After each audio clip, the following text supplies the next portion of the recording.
ታሪካችን የሚጀምረው ጆንግጁ የሚባል በደቡብ ኮሪያ ሀገር ውስጥ በሚገኝ አንድ ትምህርት ቤት ውስጥ የሚማር ወጣትን እያሳየን ነው። ታዲያ በአንዱ ቀን ጆንግ በትምህርት ቤታቸው የስፖርት ክፍለ ጊዜ ልምምድ ላይ ወጥተው እያለ በክፍላቸው ውስጥ የነበሩ ዱርዬ ተማሪዎች በቡድን ሆነው አንዲት ምስኪን ተማሪን እያመናጨቁ ሲያሰቃዩት ይመለከትና መታገስ ስላልቻለ ድንጋይ አንስቶ ወደ ልጆቹ ያመራና አንደኛውን ልጅ በድንጋይ ነርቶ መሬት ላይ ዘርሯል። የተፈንካቹ ቤተሰቦችም ልጃቸው በድንጋይ እንደተፈነከተ ሲሰሙ ተሰብስበው ወደ ትምህርት ቤቱ ይመጡና ጆንግን እየሰደቡ ይደበድቡታል። በዚህ መሃል የጆንግ እናት መታ ነገሩን ለማረጋጋት በአሳዛኝ ሁኔታ እባካችሁ ልጄን ተዉትና በአግባቡ እንነጋገር ብትላቸውም የተደብዳቢው ልጅ ቤተሰቦች ግን ይባስ ብሎ ለልጃችን ማሳከሚያና ለካሳ ክፍያ 600 ሺህ ብር በአስቸኳይ ካላመጣሽ ልጅሽን በቀጥታ ወደ እስር ቤት ነው የምንልከው ብሎ ያስፈራሯታል። እናቱ የምታገኘው ገቢ በጣም አነስተኛ ስለነበር እንኳን 600 ሺህ ብር ልትከፍል ቀርቶ ኑሯን ራሱ በመከራ ነበር የምትከፋው።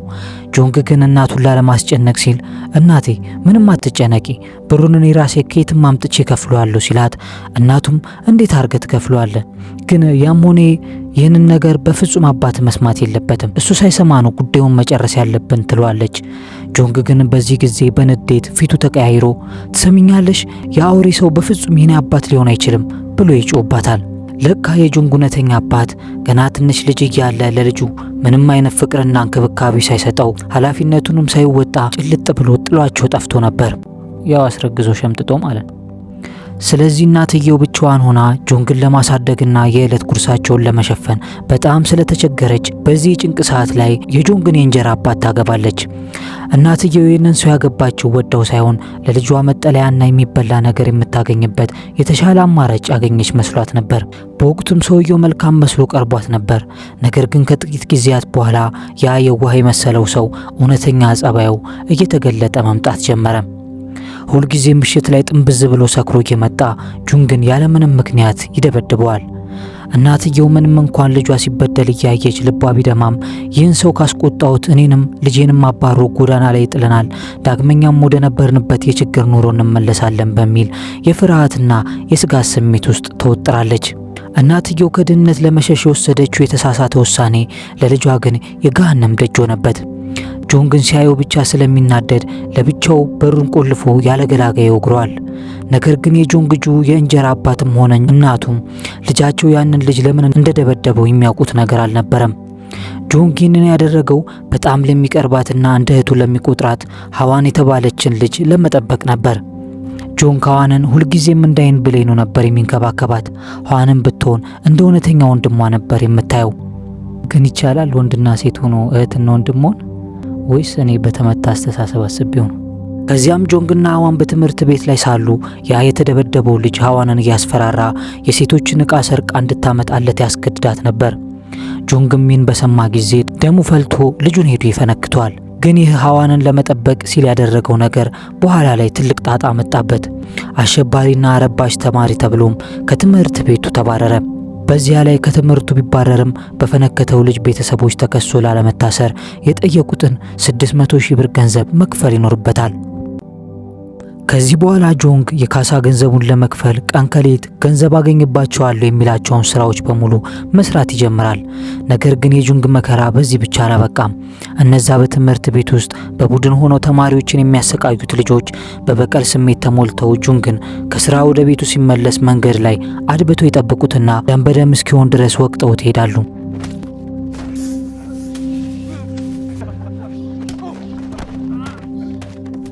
በነጋታውም ጆንግ ያንን ልጅ በመምታቱ የመጣበትን የካሳ ክፍያ ቶሎ ከፍሎ ለመገላገል ሲል ተቀጥሮ የሚሰራበት ምግብ ቤት ኃላፊን እባክን ትልቅ ችግር ላይ ስለወደቅኩ የወር ደመወዜን በቅድሚያ ስጠኝ፣ ከቻልክም ጨምራ አበድረኝና እዳይን ከፍዬ ከችግር ይልውጣ እያለ ይማጸነዋል።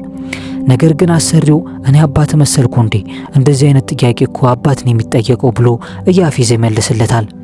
ጆንግም ያ የሚጠላው የእንጀራ አባቱ ስም ሲጠራበት በከፍተኛ ቁጣ የአውሬ ይህንን ነገር በፍጹም ማወቅ የለበትም፣ እሱ በጣም ጨካኝ ሰው ነው ብሎ እየጮኸ ይመልስለታል። ግን በዚህ መሃል ሁለቱ የሚያወሩትን ነገር አጠገባቸው ሆኖ ምግብ እየተመገበ የነበረው ቺያን የተባለ ሰው እየሰማ ነበር። ቺያን ምግቡን ጨርሶ ካበቃ በኋላ ስለ ጆንግ በደንብ ለማወቅ ብሎ በዚሁ አካባቢ ከቡድን ጓደኞቹ ጋር ይቆያል። ምክንያቱም አሁን ከሰማው ንግግር በመነሳት ይህ ልጅ ልክ እንደሱ የድሮ ህይወት ብዙ አሰቃቂና ተስፋ አስቆራጭ መከራዎችን እያለፈ ያለ ምስኪን መሆኑን ስለተረዳ ነበር። ቺያን ጆንግን ለረጅም ጊዜ የሚያውቀው ያህል ነበር የተሰማው። እናም ቺያን ጆንግን ወደዚህ አካባቢ መች ነው የመጣው ብሎ ይጠይቀዋል። ጆንግም እዚህ አካባቢ ተወልዶ እንዳደገና ያለበትን ችግር በሙሉ ጨምሮ ይነግሯል። ቺያን እንደገመተውም ጆንግ ልክ እንደሱ በስቃይና በብቸኝነት መሃል ያለ አጋዥ የሚኖር ሰው መሆኑን ይረዳል። ይህ ከሆነ በማግስቱ ምሽት ላይ ጆንግ አንድ ያልታሰበ ሲሳይ ይመጣለታል። ትላንት ያናገረው ቺያን በታዛዦቹ በኩል 600,000 ብር እንዲደርሱ ያደርጋል። ግን የቺያን ረዳት ምንም እንኳን አለቃው ለምን ያህል ቸርነት ለጆንግ እያደረገለት እንደሆነ ባይገባውም የታዘዘውን ከመፈጸም ውጭ ግን አማራጭ አልነበረውም። ገንዘቡንም እየሰጠው ትሰማኛለህ፣ ይህን አገኘው ብለህ ደግሞ ተመልሰ ሁለተኛ ወደኛ እንዳትመጣ ብሎት ይሄዳል። ጆንግም በዚህ ያልታሰበ ሲሳይ እዳውን በሙሉ ለተፈንካቹ ቤተሰቦች ከፍሎ ይገላገላል። ነገር ግን ይህ ያልተጠበቀ ስጦታ ለጆንግ ያመጣለት ደስታ አጭር ነበር። የጉዳት ካሳውን ከፍሎ ቢጨርስም እናቱ ግን ይህንን ሁሉ ገንዘብ ያመጣኸው ወንጀል ሰርተህ ነው ብላ ተናዳበት ጭራሽ ሰድበው ትሄዳለች። ነገር ግን ያ በድንጋይ ተመቶ የነበረው ልጅ ጆንግ እዳውን ከፍሎ መገላገሉ ስላናደደው የሆነውን ነገር ሁሉ ለጆንግ የእንጀራ አባት ሄዶ ይነግረዋል። የእንጀራ አባቱም ጆንግ ገብቶበት የነበረውን ችግር ሲያውቅ ለሱ ከማዘን ይልቅ ይባስ ብሎ ይህን ሁሉ ገንዘብ ከኔ ደብቆ ነው የኖረው በማለት በንዴት ያብድና ምሽት ላይ ማንም በሌለበት ገብቶ በትልቅ ዱላ ሊመታው ሲያሳድደው ጆንግ በፍርሃት ሲያመልጥ በድንገት ተሰናክሎ ይወድቅና አጠገቡ የነበረ የአበባ ማስቀመጫ ስባሪ ፊቱን ይቆርጠዋል። የአደጋም ፊቱ ላይ የማይጠፋ አስፈሪ ጠባሳ ይፈጥርበታል። ከዚህ ሁሉ በላይ ደግሞ የሚያሳዝነው ጆንግ ከዚህ አደጋ በኋላ ያ የዋህና መልካም ገጽታው ሙሉ በሙሉ መበላሸቱ ነበር። ያ ጨካኝ አሰሪውም ይህንን ፊትህን እያየ ምግብ አዞ የሚበላ ሰው የለም ብሎ ደሞዝ ሳይሰጠው ከስራው ያባርረዋል። ጆንግ ምንም ባላሰበው ሁኔታ ህይወቱ ሙሉ በሙሉ ተመሰቃቀለ። አሁን ጆንግ ወደ ትምህርት ቤት መሄድ አይችልም። ወደ ቤቱ ለመሄድ ቢያስብም ያሰካራሚ እንጀራ አባቱ ስለሚኖር ቤቱ ሲኦል ስለመሰለው የሚሄድበት አጥቷል። በዚህ ጊዜ አንድ መራር ውሳኔ ይወስናል። ያንን ገንዘብ ሰጥቶት ከጉድ ያወጣውን የቺያንን የወንበዴዎች ቡድን መቀላቀል። ከዚያም የዛን ገንዘቡን አምጥቶ የሰጠውን ልጅ ማስጠንቀቂያ ችላ ብሎ አዲስ ስራ ያገኝ ይሆናል በሚል ተስፋ ቺያንን ፍለጋ ይሄዳል። እናም ብዙም ሳይደክም በቀላሉ ያገኛቸውና ቺያንን የቡድናቸው አባል መሆን እንደሚፈልግ በድፍረት ተሞልቶ ይጠይቀዋል። ግን ቺያን ልምድ ያለው የጋንግስተሮች መሪ ስለነበር የወጣት እንደሱ የጨለማ ህይወት ውስጥ እንዲገባ አልፈለገምና ጥያቄውን ውድቅ ያደርግበታል። ነገር ግን ጆንግ ከዚህ ቦታ ሌላ የሚሄድበት እንደሌለው በሚያሳዝን ድምጽ እየተናገረ ወደ ቡድናቸው እንዲቀላቀለው መማጸን ይጀምራል። ግን ቺያን በዚህ መሃል የጆንግ ፊት ላይ ያለውን ረጅም ጠባሳ ሲያስተውል የወጣት ከዚህ የስቃይ ህይወት ማምለጥ እንደማይችል ይረዳና ከነርሱ ጋር አብሮ እንዲቆይ ይፈቅድለታል። ከዚህ በኋላ ጆንግ የወንበዴዎቹን ቡድን ተቀላቀለ። የመጀመሪያው ውንብድና ትምህርቱ ደግሞ ስርቆት ነበር። መኪናና ሞተር ሳይክል እንዴት መስረቅ እንዳለበት በደንብ ካለማመዱት በኋላ ወደ ስራው ይሰማራል። ግን በሚያስገርም ሁኔታ ማፊያዎቹ እንዲሰርቅ ያዘዙት የመጀመሪያ ኢላማው ተባሮበት የነበረው የምግብ ቤቱ ዕቃ ማመላለሻ ሞተር ነበር። ምንም እንኳን ልቡ በድንጋጤ ቢመታም እንደምንም ብሎ ተልእኮውን ብቻውን አጠናቆ የታዘዘውን ሞተር ሳይክል ወደ ቡድናቸው መደበቂያ ይዞት ይመጣል። በኋላ ላይም የቡድኑ አባላት የሞተሯን ቅርጽና ታርጋዋን ቀይረው በድጋሚ ለራሱ ለባለቤቱ ይሸጡለታል። ግን ባለቤቱ ገንዘቡን ሙሉ በሙሉ መክፈል እንደማይችል ሲነግራቸው እነርሱም በበኩላቸው በከፍተኛ ወለድ ቀስ በቀስ መክፈል እንደሚችል ይነግሩታል። በዚህ ጊዜ ወለድ መጠኑን ሲያይ ይደናገጣል። ምክንያቱም በወለዱ ብቻ ሌላ 2 ሞተር መግዛት ቢችልም ነገር ግን ከወንበዴዎቹ ጋር ጸብ ውስጥ መግባት ስላልፈለገ ባቀረቡት የዕዳ ሰነድ ላይ ተገዶ ይፈርማል። የታባቱ ይበላው አጉል ተስገብግቦ ነበር ዋጋውን ያገኘው። ቀስ በቀስም ጆንግም ከአዲሱ ህይወት ጋር እየተላመደና በስራው እየተደሰተ መምጣት ጀመረ። ቺያንም እንደ ታላቅ ወንድም እየመከረው እንዴት መመገብና ማብሰል እንዳለበት ሳይቀር ያስተምረዋል። ቺያን ራሱ በድህነትና ተስፋ በመቁረጥ ውስጥ ስላለፈ ከጆንግ ጋር በጣም ተግባብቷል። ቺያን ወደፊት ምን ማድረግ ትመኛለህ ብሎ ጠየቀው። ጆንግም በቂ ገንዘብ ሰብስቤ እናቴን ከዛ ወሬ ሰው ለይቼ ምንም ነገር ወደማሰማበት ሰላማዊ ቦታ ይዣት መሄድ እፈልጋለሁ ይለዋል። ቺያንም ፈገግ ብሎ እንደዚህ አይነት ፍጹም ሰላማዊ ቦታ ምድር ላይ የለም፣ ቢኖር ኖሮ እኔ ራሴ ነበር አፈላልጌ የሚሄደው በማለት ይመልስለታል። በነጋታውም ቦብ የሚባል የቺያን ታላቅ ወንድም አንድ ሱፍ የለበሰ ሰው ይዞ ወደ ማፊያዎቹ ቤት ይመጣል። ለካ ከቺያን በስተጀርባ ሆኖ ቡድኑን የሚዘውረውና መላ አካባቢውን በፍርሃት የሚያንቀጠቅጠው የቡድኑ እውነተኛ አለቃ የቺያን ታላቅ ወንድም ቦብ መሆኑን እንረዳለን። ታዲያ አለቃ ቦብ የማፊያ ቡድኑ ጉልበት ብቻ እየተጠቀመ ረጅም ዕድሜ መጓዝ እንደማይችል ስለተረዳ ይበልጥ ጠንካራና ሕጋዊ ከለላ ያለው ስልጣን ለመያዝ ፈልጓል። ይህንን ለማድረግ ደግሞ የግድ የፖለቲካ ባለስልጣን ሰዎችን በእጁ ማስገባት ስለነበረበት አንድ ለምርጫ የሚወዳደር ሰው ጎትቶ ያመጣና ስማኝ፣ እኔ ከጀርባ ሆኜ በገንዘብና በጉልበት እረዳለሁ፣ አንተ ደግሞ በህዝብ ፊት ተወዳድረ የከተማው ባለስልጣን ትሆናለህ አለው። የፖለቲካ ሰው ከተመረጠ ማፊያዎቹ በህግ የማይነኩና ከተማዋን ሙሉ በሙሉ የሚቆጣጠሩ ነገስታት ይሆናሉ ማለት ነው። ነገር ግን ማፊያዎቹ ያሰቡት በቀላሉ አልተሳካም። ምርጫውን ያሸንፋል ብለው ተስፋ ካረጉት ሰው ሌላ ህዝብ የሚወደውና እጅግ አደገኛ ሆነ ሌላ ተቀናቃኝ የፖለቲካ ሰው ለምርጫ መወዳደር መጀመሩ መረጃ ይደርሳቸዋል። የተቀናቃኝ ከመጣ ደግሞ ማፊያዎቹ ያሰቡት የስልጣን ህልም ሁሉ መክሸፉ ነበር። ይህንን የሰማው ዋና አለቃቸው ቦብም በንዴት አብዶ ይመጣና ያንን ተቀናቃኝ ሰው በማንኛውም መንገድ ተጠቅመው ከምርጫ ውጪ እንዲያደርጉት ታናሽ ወንድሙ ቺያንን ጆሮውን እየቆነጠጠ ያዟል። ማፊያዎቹ ቺያንም የታዘዙትን ካልፈጸሙ ቦብ ሁሉንም እንደሚያጠፋቸው ያውቃሉ። ግን ደግሞ የታዘዙት ነገር ከባድ ስለሆነ የሚያደርጉት ነገር መላቅጡ ጠፋባቸው። ምክንያቱም ጉዳዩ ከባድ ባለስልጣን ላይ የሚፈጸም ስለነበር እንደ ልብ ተራምዶ ማጥቃት አይችሉም። በዚህ ጭንቅ መሃል ላይ እንዳሉ ግን ጆንግ አንድ ሐሳብ ያቀርባል። ይህንን ሰው በዱላ ከመምታት ወይም ለመግደል ከመሞከር ይልቅ በስውር አጥምደህ ነው በህዝቡ ፊት ስሙንና ዝናውን ብናጠፈው ጥሩ ይመስለኛል። ህዝቡ አንዴ ከጠላውና ካፈረበት እሱ በራሱ ከምርጫው ይወጣል ይላቸዋል። ጆንግ ይህንን ሐሳብ ሲያመጣ ቺያን በጣም ይደሰትና የልጅ ተራ ጉልበተኛ ብቻ ሳይሆን ምጡቅ ጭንቅላት ያለው ሰው ነው ብሎ ስላመነ ይህን ጉዳይ በበላይነት እንዲመራው ጆንግን ይመርጠዋል። ከዚህ በኋላ ማፊያዎቹ ያንን የፖለቲካ ተቀናቃኝ ስሙን ለማጥፋትና ለማጥመድ አደገኛ ሴራ ማዘጋጀት ጀመሩ። እቅዱም አንድ የገንዘብ ዕዳ ያለበትን ምስኪን ሰው የታክሲ ሹፌር አስመስለው መኪና እንዲያሽከረክርና የምርጫ ተወዳዳሪውን ምንም ሳያውቅ በታክሲ ውስጥ እንዲሳፈር ያደርጉታል። በዚህ ጊዜ ሹፌሩ ስለ አራጣ አበዳሪዎች ስላደረሱበት በደል ለባለስልጣኑ እያለቀሰ መናገር ይጀምራል። ባለስልጣኑም የሐዘንና የደግነት ስሜት አድሮበት ሊያዋራው ሲሞክር ማፊያዎቹ ወጥመዳቸው ውስጥ ከተውት ስሙን ለማጥፋት ነበር ያቀዱት። ከዚህ በኋላ እቅዳቸው በጥሩ ሁኔታ መሄድ ጀመረ። ባለስልጣኑ ከስራ ቦታው ሲወጣ ጠብቀው ወደ አዘጋጁት መኪና እሱ ባላወቀው ሁኔታ እንዲገባ ያደርጉትና ጉዞ ይጀምራል። በመንገዳቸው መሃልም ሹፌሩ እያለቀሰ ወንበዴዎች ሊገድሉኝ ነው፣ እባክዎትን እርዳታዎትን እፈልጋለሁ እያለ ጭር ያለ መንገድ ላይ መኪናውን አቁሞ እያለቀሰ መለመን ይጀምራል።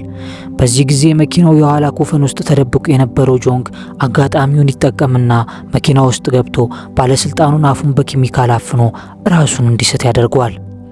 ከዚህ በኋላ ባለስልጣኑ ራሱን እንደሳተ ቺያን አስቀድሞ ያዘጋጃትን ሴት አጠገቡ አስተኛትና የተለያዩ ፎቶዎችን ያነሳል።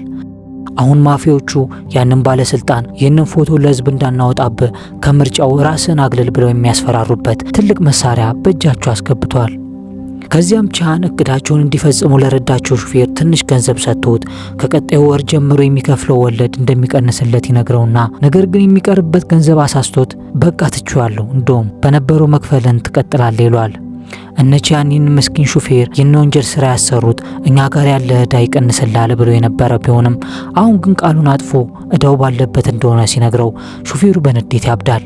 ግን አሁንም በእነርሱ እጅ ስር ስለነበር በቺያን ከመደብደብ ውጪ ምንም አላመጣም።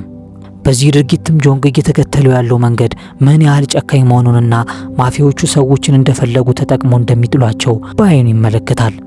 አጠገቡ የነበሩት የቡድኑ አባላት እንኳን በድንጋጤ ትንፍሽ ለማለት አልደፈሩም። ጆንግም ይህን ሁሉ ጉድ ሲመለከት በፍርሃት ተውጦ ከዚህ አደገኛ የማፊያዎች ቡድን ውስጥ እርግፍ አድርጎ ለመውጣት ይወስንና በነጋታው ይህንን ውሳኔ ለቺያን ፊት ለፊቱ ሊነግረው ይሄዳል። በዚህ ጊዜ ግን ከመናገሩ በፊት ያላሰበው ነገር ነበር የተፈጠረው።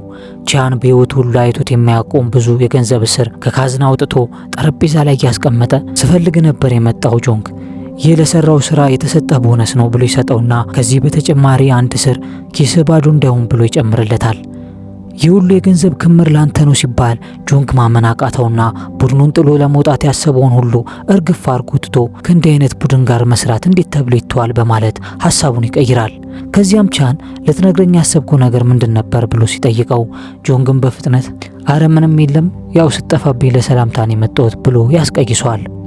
ቻን በዚህ ብቻ አላበቃም።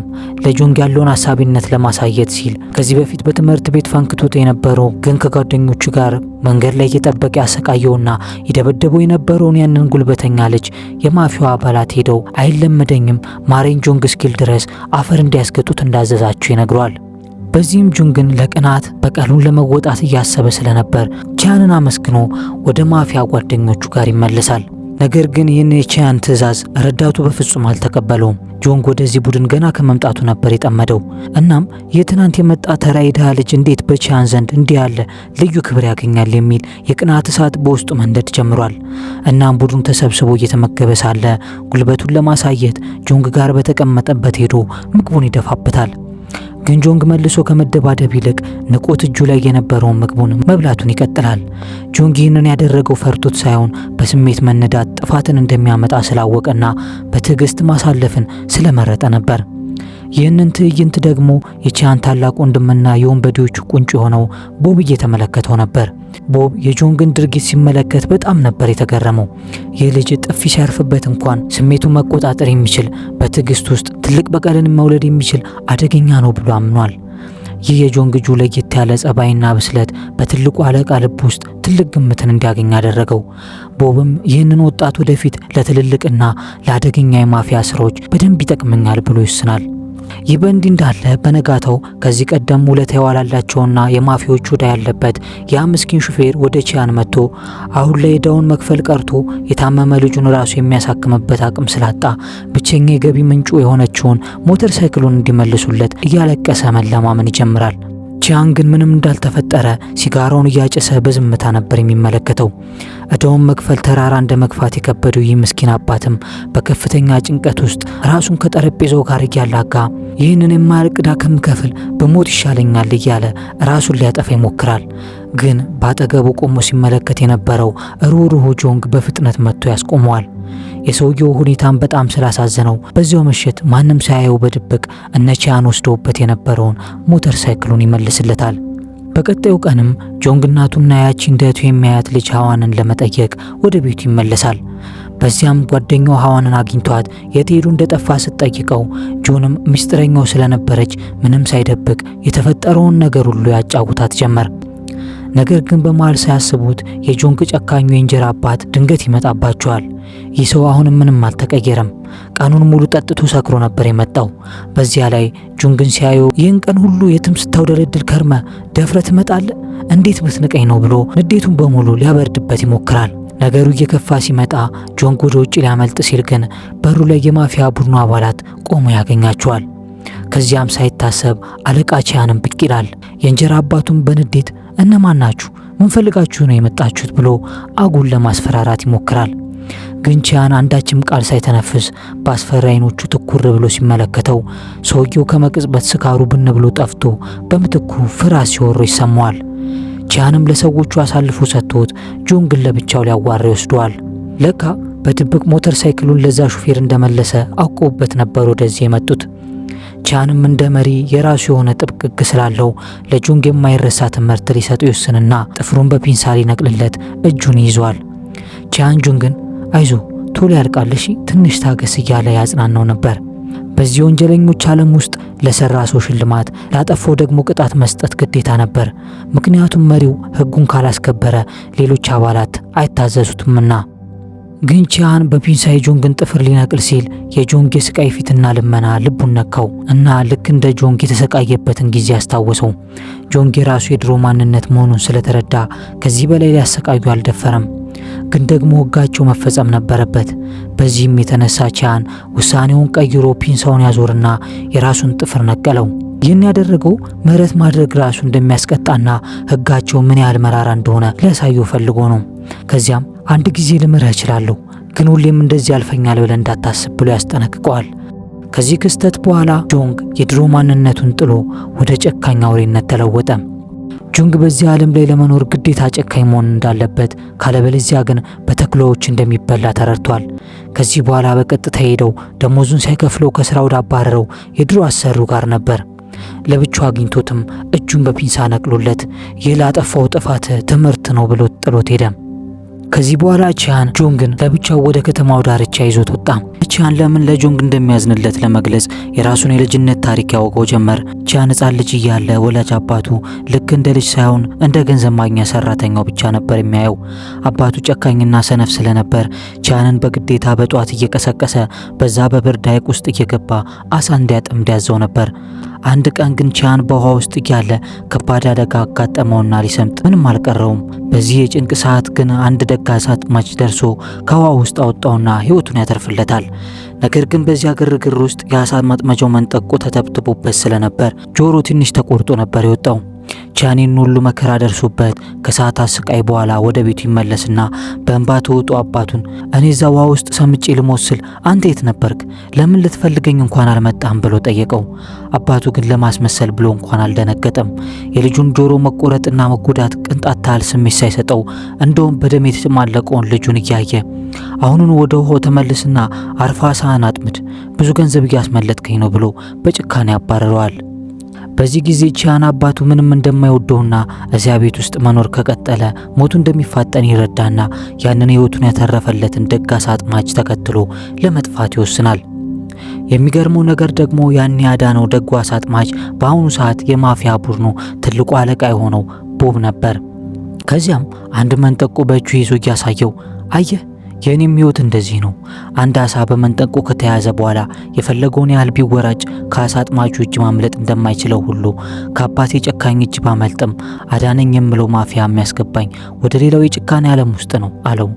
ቺያን ከዚህ የወንጀለኞች ዓለምና ከሰዎች ግድያ ውስጥ መውጣት ቢፈልግም ልክ በመንጠቆ እንደተያዘች አሳ ሕይወቱ በመከራ የተተበተበችና ሊያመልጦ የማይችል ሆኖበታል። ለዚህ ነበር ቺያን ጆንግን ሲመለከት ትዝታው የተቀሰቀሰበት። እኔ ሕይወቴ በመንጠቆ ተይዞ ቢጠፋም አንተ ግን እንደኔ መሆን የለብህም በሚል ስሜት ልዩ ጥበቃ የሚያደርግለት። በዚህ መልኩ የልባቸውን ከተጨዋወቱ በኋላ ወደ ቤታቸው ሲመለሱ አንድ ያልጠበቁት ዜና ይሰማሉ። በምርጫው ተወዳድሮ ያሸንፍልናል ብሎ ጠብቀውት የነበረው ተወዳዳሪያቸው በሕዝብ ፊት ራሱን ከምርጫው ማግለሉን በቴሌቪዥን ያሳውቃል። ይህን ዜና ትልቁ አለቃ ቦብ ሲሰማ በንዴት የሚይዝ የሚጨብጠውን ያጣና ጆንግን በፍጥነት ሄደ ይህንን ሰው አስወግደ የሰጠነውን ገንዘብም በቶሎ ይዘህና ብሎ የጭካኔ ትዕዛዝ ያዘዋል። ጆንግም አንዴ ገብቶበታልና ምንም አማራጭ ስላልነበረው ጉዞ ይጀምራል። ግን ይህ ጉዞ ለጆንግ የመጀመሪያው የጭካኔ ድርጊት ተካፋይ የሆነበት ምሽት ነበር። በተባለው ቦታ ደርሶ ከሰውየው ጋር ተፋጠጠ። ጆንግ በሁኔታው ክፉኛ ደንግጧል። ሰው መግደል ሞተር እንደመስረቅ ቀላል አልነበረም። ነገር ግን በዚህ የወንጀለኞች ዓለም ውስጥ ስራውን በትክክል ካልሰራ እነርሱ መልሰው በሞት እንደሚቀጡ ታውቋል። ለዚህም ሲል ራሱን ጨካኝ አድርጎ ጉዳዩን መጨረስ ነበረበትና ያጠቀው ይጀምራል። ሰውየውም ራሱን ለመከላከል ትንሽ ከተወራጨ በኋላ በአሳዛኝ ሁኔታ እስከ ወዲያኛው ድረስ ይገላግለዋል። ከዚህ በኋላ ሰውየው ከማፊዎቹ የተቀበለውን ገንዘብ ይዞ ወደ መደበቂያቸው በሞተር ሳይክሉ በፍጥነት እየበረረ ሳለ ፍጥነቱ ከቁጥጥር ውጭ ሆኖበት ተገልብጦ ወደ ገደል ይገባና ገንዘቡ በሙሉ ተበታትኖ ወንዙ ይወስድበታል። ወደ ቡድኑ አለቃ ስንመለስ ደግሞ ቦብ ጆንግ በተባለበት ሰዓት ሳይመለስ ሲቀር ግራ ይጋባል። ያ ከበፊቱም ጠምዶት የነበረው ሰው እስካሁን ያልመጣው እኮ ገንዘቡን ይዞ ስለጠፋ ነው የሚል ግምት ይሰጣል።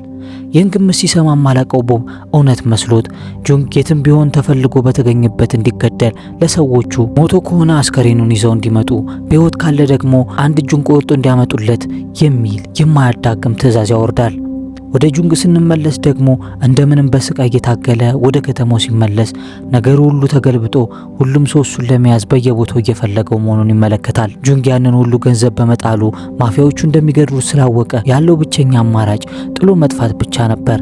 በመጀመሪያው አይምሮ ውስጥ የመጣው እናቱን ይዞ ማምለጥ ስለነበር እናቱ ጋር ይደውላል። ግን እናቱ ስልኳ ዝግ ስለነበር ሊያገኛት አልቻለም። በዚህ መሃል ቺያን ይደውልለታል።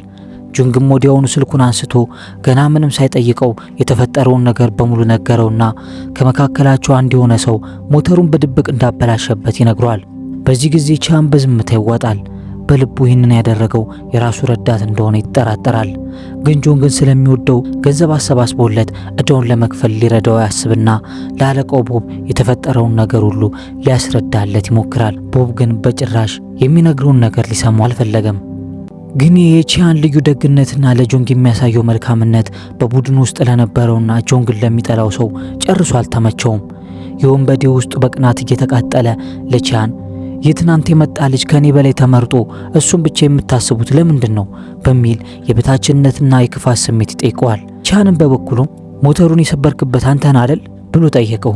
በዚህ ጊዜ ለቀረበለት ጥያቄ በትህትና ከመመለስ ይልቅ በትዕቢት ተወጥሮ አንተንም ቢሆን አልሰማም ብሎ ጭራሽ ቺያንን መፎካከር ጀመረ። በወንበዴዎቹ ዓለም ደግሞ ለመሪ አለመታዘዝ ትልቅ የሞት ፍርድ የሚያመጣ ነበር። በዚህ ጊዜ ቺያን ምንም አይነት እድል ሳይሰጠው ማንነቱን እንዳይረሳ አድርጎ ያለ ገላጋይ ማረኝ እስኪል ድረስ ይወግረዋል። ወደ ጆንግ ስንመለስ ደግሞ የጠፋበትን ገንዘብ ለመመለስ የሚረዳውን ገንዘብ ለማግኘት ወደዛ ወደ ፈረደበት የቀድሞ አለቃው ሱቅ ያመራና ያገኘውን ሁሉ ይዞ ወጥቶ ወደ እናቱ ምግብ ቤት ገብቶ እጁ የገባውን ገንዘብ ጠራርጎ ቢወጣም ነገር ግን የሰበሰበው ገንዘብ እዳውን ሊከፍልለት ቀርቶ ለማምለጫው እንኳን የሚበቃው አልነበረም። ጆንግ በዚህ ጊዜ ተስፋ ቆረጠ። ከዚህ በኋላ ከሞት ውጪ ሌላ ምርጫ የሌለው ያልተሰማውና በቀጥታ ወደ ቺያን ጋር ሄዶ እጁን ሰጠው። እባክን እጄን ቁረጥና ገላግለኝ ብሎ መጮህ ጀመረ። ግን ቺያን የየዋ ልጅ አእምሮን ስቶ ወደማይመለስበት እብደት ውስጥ እየገባ መሆኑን ተረዳና ደንግጦ ከዚህ እብደቱ እንዲነቃ በጥፊ መታው ጀመር። ምስኪን ለካ የሰው ልጅ ቀስ በቀስ እንዲህ ነው የሚነቅለው። ጆንግ ግን በዚህ ሰዓት ድብደባው ምንም አልተሰማውም። እሱ የፈለገው ነገር ቢኖር እጁ ተቆርጦ የሚሆን ህይወቱ አልፎ ይህንን በየቀኑ የሚቀበለውን መከራ፣ ድህነትና ስቃዩን ለአንዴና ለመጨረሻ ጊዜ መገላገል ብቻ ነበር። ከዚያም በሁለቱ መሃል ከባድ ፍልሚያ ይጀመራል። ጆንግ ለማምለጥ፣ ቺያን ደግሞ ለመያዝ። በዚህ ሰዓት ጆንግ ሁልጊዜም በጭካኔ ደበድበውና ያሰቃየው የነበረው የእንጀራ አባቱ ትዝ እያለው ስለነበር የሚፋለመው ቺያን ሊከላከለው አልቻለም ነበር። እስከ ዛሬ ድረስ ሁሉንም ነገር በትዕግስት አሳልፎታል። አሁን ግን በውስጡ ታሙቅ የነበረው ተስፋ የመቁረጥ ስሜት ፈነዳ። ቺያንም በበኩሉ ይህንን ምስኪን ልጅ ወደዚህ ወደማይመለስበት የወንጀለኞች ዓለም ውስጥ እንደሳበውና ራሱም ቢሆን ሰዎችን በመግደልና በማሰቃየት አይምሮ ሰላም እንደራቀው ስለተገነዘበ ለጆንግ እሱ የሚመኘውን ሰላማዊ ህይወት ሊሰጠው ፈለገም። ነገር ግን ቺያን የጆንግን እጅ ሳይቆርጥ እንዲሁም በነጻ ቢለቀው ጨካኙ አለቃ ቦብ ደግሞ እሱንም አይመረውም ነበር። በዚህ የተነሳ ቺያን ምን መምረጥ እንዳለበት ጨነቀው። በመጨረሻም ግን የጆንግን እጅ አጥብቆ ያዘና እባክን ወደ ኋላ አትበል፣ ጨርሰኝ፣ ይህን ካረክ አንተም እኔም እንድናለን አለውና በግድ የጆንግን እጅ ይዞ በገዛ ፍቃዱ ራሱን አሰናበተም። በመጨረሻም ጆንግ በከፍተኛ የህሊና ስቃይ ስሜት ተሞልቶ እንባ እየተናነቀው ያንን ቦታ ጥሎ ሲወጣ መንገዱ ላይ ሳያስበው ያ ከሚጠለው ማፊያ ጋር ፊት ለፊት ተገናኘ። ግን ምንም ሳይባባሉ ነበር የተላለፉት። ከዚህ በኋላ ጆንግ እናቱን ይዞ ለመጥፋት በፍጥነት ወደ ቤቱ ነበር ያመራው። ነገር ግን እዚያ ሲደርስ የገጠመው ነገር ይበልጥ ልብ ሰባሪ ነበር። ያ ጨካኝ የእንጀራ አባቱ እናቱን በዱላ ቀጥቅጦ ገድሏት ነበር። ጆንግ በዚህ ምድር ላይ ያለው ብቸኛ ዘመዱና ተስፋውን ተነጠቀም። ግን ከዚህ በኋላ በበቀልና በጭካኔ ዓለም መኖር ስለሰለቸው ብቸኛና የቀረችውን እህቱን ይዞ ይህንን የርግማን ቦታ ጥሎ ለዘላለሙ ለመጥፋት ወስኖ በሞተር ሳይክሉ ይዟት ሲከንፍ ታሪካችን ይጠናቀቃል። የኔን ቤተሰቦች የፊልም የሚያሳየን በጭካኔና በስግብግብነት የተሞላ የእንጀራ አባቱ በሚያደርስበት ግፍ የተነሳ እንዴት አንድ የዋህና ንጹህ ወጣት ተስፋ ቆርጦ ወደ ጥፋትና ወደ ወንጀል ዓለም እንደሚገባ ነበር። የዛሬው ቪዲዮአችን ይመስል ነበር። ቪዲዮን ከወደዳችሁት ላይክ እና ኮሜንት፣ ሁሌም አብረን እንድንሆን ደግሞ ሰብስክራይብ በማድረግ ቤተሰብ እንሆን። በአዲስና አጓጊ ፊልምም እስከምንገናኝ ድረስ ይመቻችሁም። ስለተመለከቱን ከልብ እናመሰግናለን። ይህ ኢትዮ ፊልምስ ከውዬ ጋር የተሰኘው ቻናላችን ሁሌም ማክሰኞ፣ ሐሙስና ቅዳሜ ከምሽቱ 1 ሰዓት ላይ ሁሌም እንደዚህ አይነት ምርጥ ፊልሞችን ወደ እናንተ ያደርሳል። እናንተም ሰብስክራይብ በማድረግ ቤተሰብ ይሁኑ። ምክንያቱም ሰብስክራይብ ካረጉን ሁሌም አብረን ነን።